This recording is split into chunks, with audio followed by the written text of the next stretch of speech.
and they are brought from Varanasi. And there is a cordon also done by the police people so that no other people causes any disturbance in the movement of the state, the chief minister, and the other people, those who are inseparable part of the state administration. They are all there and they are attentive because everyone wants to ensure that everything goes on very smoothly, because all attentions are there and people all over the world, they are watching every beat of the movement. This is how Lord is being taken, and still the floral crown, the Tahia is still there. Tahia and Utkal Prasann, they are now released this day, for which the government of Odisha is committed. And the body came welding servitors, they are signaling this way, because Lord should not be moving in a wrong way. That will be a very difficult thing, because during the last year's Rath Yatra, we saw at Gundicha temple there was a small accident because of this carelessness, because of the lack of knowledge, because these experienced people, they monitor the movement of the Lord, and let's pray that nothing untoward happens, everything goes smoothly, because if anything happens, that signals a difficult period is coming, all looming before us.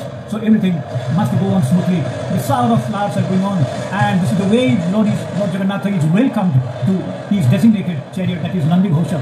And this is the way the servitors are there, and the extra servitors, they will be getting down just to facilitate the other rituals to happen. And here at this point, the floral crown, the Tahia, that will be removed, because it is not practically possible to carry the Lord with this floral crown, and they will be taken away by the servitors who present solar peak flowers or even jari, because it has got 5 elements in that: cloth, bamboo, ken, jari and flowers. These are all there. Taking all these 5 elements together, this is commissioned. This work is commissioned by 2 different monastic orders, the Raghav Das Matha and Gopal Tirtha Matha.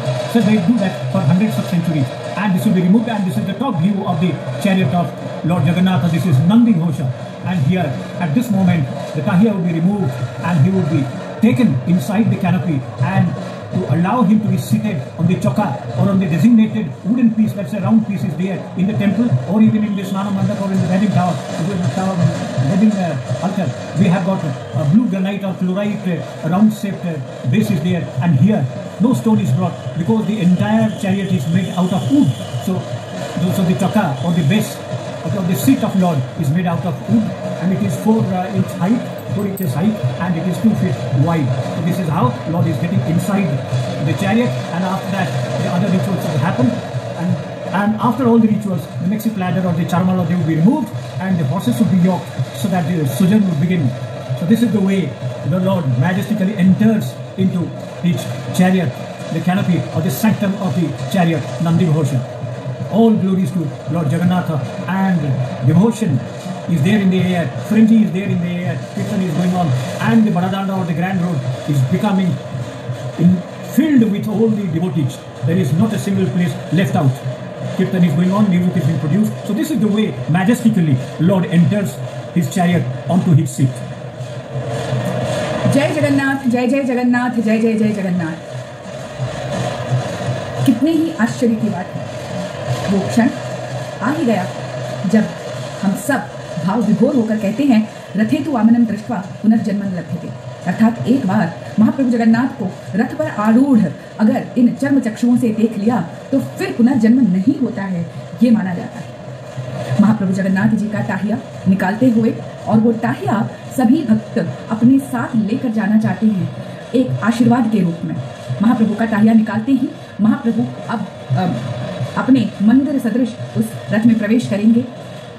घंट वादकों का जोश बढ़ता हुआ, क्योंकि अब वो क्षण आ गया है महाप्रभु को अपने रथ में विराजमान देखने का क्षण। देखिए किस तरह से उस टाहिया को निकाल दिया गया है, और टाहिया का एक छोटा सा हिस्सा भी अगर भक्तों के हस्तगत हो जाए तो उससे बड़ा सौभाग्य कोई दूसरा होता ही नहीं है। तो कुछ ही क्षणों में टाहिया संपूर्ण रूपेण खंडित हो जाता है। इतना बड़ा टाहिया छोटे छोटे टुकड़ों में बढ़ जाता है, और वहाँ पे जितने भी सेवायत हैं सब उसे अपने साथ महाप्रभु के आशीर्वाद के रूप में लेके जाना चाहते हैं। अब क्योंकि वह इतने लंबे समय तक महाप्रभु के वह साथ रहा है।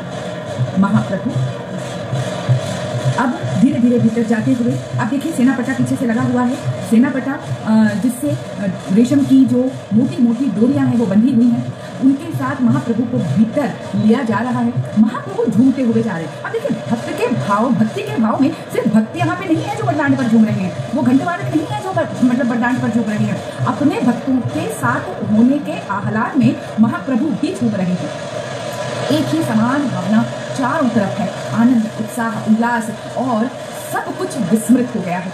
अब ये भूल गए हैं भक्त कि कहाँ पर है, ना सुख की चिंता, ना दुख की सुधि, ना जन्म का कोई उल्लास, ना ही मृत्यु का कोई शोक। इन सब से परे सिर्फ और सिर्फ महाप्रभु के भक्ति में, भक्ति पारवश्य में प्लावित होते चले जा रहे हैं। वहाँ पर पहले से ही अपसर अर्थात गोल तकिए, जिनको आप लोगों ने प्रारंभ में जब रथ यात्रा कि सारे उपक्रम हो रहे थे, जब सारा सामान आकर रथों में रखा जा रहा था, जिसमें एक संदूक जी है, अपने श्रीमुख के दर्शन हमें करवा दे और एक बार फिर हे कालिया तुमने हमारे मन को मोह लिया। और एक बार अब जिन आंखों से तुम्हारे इस श्रीमुख को देखा है, अब कुछ और देखने का मन ही नहीं करता, और कुछ अगर दिखता भी है तो सिर्फ और सिर्फ और सिर्फ कालिया तुम्हारा चेहरा दिखाई देता है। लाली मेरे लाल की जित देखो दिख लाल, लाली देखकर मैं गई, मैं भी हो गई लाल।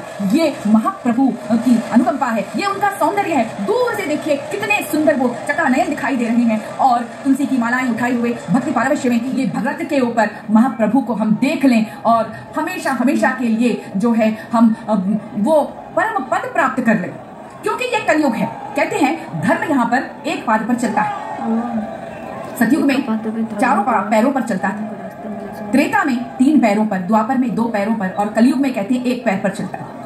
अर्थात जितने प्रयास ईश्वर को पाने हैं तो सतयुग में, उसके बाद त्रेता में या द्वापर में किए गए होंगे,